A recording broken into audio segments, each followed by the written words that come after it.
ગાંધીના ગુજરાતમાં આમ તો દારૂબંધી છે, પણ આ દારૂબંધી માત્ર કાગળ પર જ જોવા મળી રહી છે, જેની પ્રતીતિ કરાવતો એક વિડીયો પણ વાયરલ થયો છે। આ વાયરલ વિડીયો માંડવી બીચનો હોવાનો દાવો થઈ રહ્યો છે, જેમાં સ્કૂટર પર દારૂની બોટલો અને ટીન મૂકીને એક શખ્સ ખુલ્લેઆમ વેચાણ કરે છે। વાયરલ વિડીયોમાં આ શખ્સ દાવો કરી રહ્યો છે કે આવી જાઓ, દારૂ લો।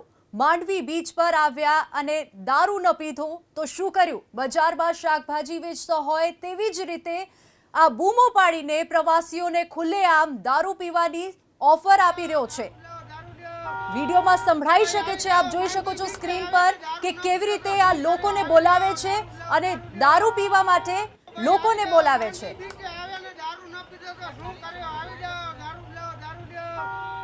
ભાઈ આવી જાઓ, માંડવી બીચે આવ્યા ને દારૂ ન પીધો તો શું કર્યો? આવી જાઓ, દારૂ લો। ભાઈ આવી જાઓ, માંડવી બીચે આવ્યા ને દારૂ ન પીધો તો શું કર્યો? આવી જાઓ, દારૂ લો। ભાઈ આવી જાઓ, માંડવી બીચે આવ્યા ને દારૂ ન પીધો। અહીં આવતા પ્રવાસીઓને માગો તે બ્રાન્ડનો અંગ્રેજી દારૂ ખુલ્લેઆમ મળી રહ્યો છે। ગોવા બીચને ટક્કર મારે તેવી વ્યવસ્થા માંડવી બીચ પર વિસ્કી અને ટુ વ્હીલર મળી રહી છે। સૌથી આશ્ચર્યની વાત તો એ છે કે ખુલ્લેઆમ દારૂ વેચાઈ રહ્યો છે, પણ પોલીસ અજાણ છે। આ મહત્વના સમાચાર કચ્છથી મળી રહ્યા છે। ગાંધીના ગુજરાતમાં દારૂબંધી હોવા છતાં દારૂ ખુલ્લેઆમ વેચાઈ રહ્યો છે।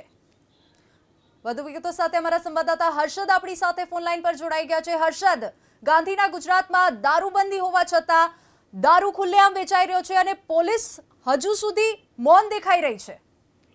ચોક્કસથી ગાંધીના ગુજરાતમાં દારૂબંધી માત્ર કાગળ ઉપર છે, કેમ કે ગુજરાતના લોકોને મનોરંજન માટે હવે ગોવા જવાની કાંઈ જરૂર નથી। કચ્છના માંડવી બીચ ઉપર જ બુટલેગ।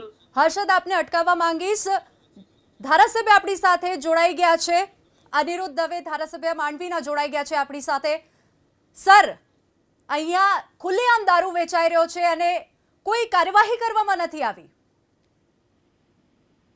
તાત્કાલિકપણે સૂચના પણ આપું છું, મારા ધ્યાનમાં તમે મૂક્યું છે, તમારા દ્વારા મને ધ્યાનમાં પણ આવ્યું છે, એટલે હું તાત્કાલિક તંત્રને સૂચના આપું છું અને પોલીસને એ બાબતે કાર્યવાહી કરવા હું જણાવું છું। બેન સર, 31 ડિસેમ્બર નજીક છે અને સમગ્ર ગુજરાતમાં સુરક્ષા વ્યવસ્થાને ધ્યાનમાં રાખવામાં આવી રહ્યું છે અને માંડવીમાં ખુલ્લેઆમ આ તો કેવી રીતે દારૂ વેચાઈ રહ્યું છે?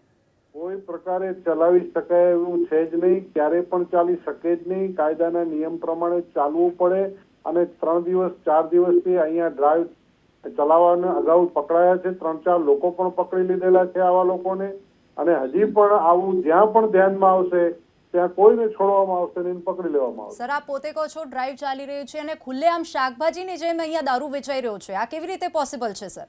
એ ક્યારનો ઘટનાનો છે, ક્યારનો કયા દિવસનો છે એ કોઈ તો આનો મને ખ્યાલ નથી આવતો, પણ પોલીસ સંપૂર્ણ સતર્ક છે અને પોલીસ ત્યાં છે જ। બેન, તમે આગળ હવે શું કાર્યવાહી કરશો આને લઈને? કડક કાર્યવાહી, કોઈને નહીં છોડવું, કાયદાના નિયમનું પાલન બધાએ જ કરવું પડશે અને કોઈ બહારથી અહીંયા આવીને આ પ્રકારેનું કરતા હશે તો પણ નહીં ચલાવવામાં આવે અને એના માટે તંત્રનું મેં ધ્યાન દોર્યું છે।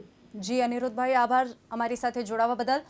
તો ખુલ્લેઆમ માંડવીમાં દારૂ વેચાઈ રહ્યો છે અને હાલ ધારાસભ્યએ જેમ જણાવ્યું કે હવે પોલીસ પણ આને લઈને કાર્યવાહી કરશે।